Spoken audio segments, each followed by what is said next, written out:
Britain's migration system is broken, and we don't have a fair migration policy. We have this ludicrous situation where anyone can come in from across the EU.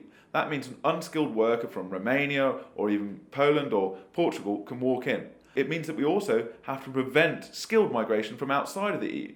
The government has created a deeply unfair migration policy where they have cracked down on skilled workers from IT technicians or nurses from Bangalore to Zimbabwe. That is not good for the British economy. It means that actually we can't bring in the talent that we need, and it has some really distorting effects on our labour market. It means that low-paid Brits or Brits out of work at the moment are competing against millions of other people. It means that big business hasn't had the incentive to invest in the skills that we need. We should be having a double-sided migration policy. We should be investing in the talent that we already have here, and we should be allowing business to bring in the skill that it needs. What we have at the moment is an uncontrolled policy which discriminates against half of the world while failing to control our borders and actually affecting our security. Free movement was meant to be initially a free movement to work. It was meant to be a movement for labour. Now it is free movement no matter what. And the biggest issue that we're facing is that movement and those rights are being expanded.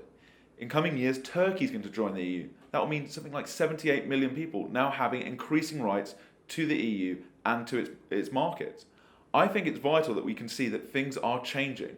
The EU has gone from an economic grouping where people had right to move to take up a job offer to now the unqualified right as an EU citizen. Now that's something that Britain has always been opposed to but has consistently happened.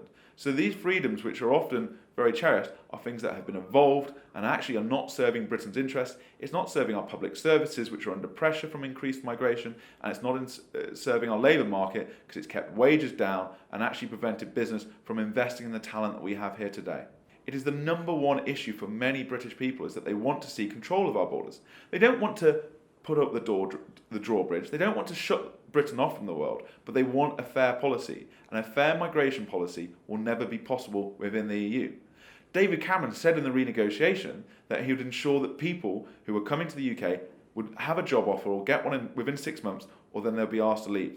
That's not happening. It's another example where the renegotiation, where a problem that the Remain campaign used to talk about, they now longer won't even mention in part of the debate. They don't want to talk about the failures because it shows that the EU, as it is today, is unreformable. It is unwilling to listen, and it is unwilling to address one of the major challenges it faces.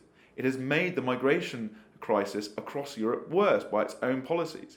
It has created some terribly distressing scenes on the Greek and Turkish borders, and that is not something that I, in my heart, could vote for.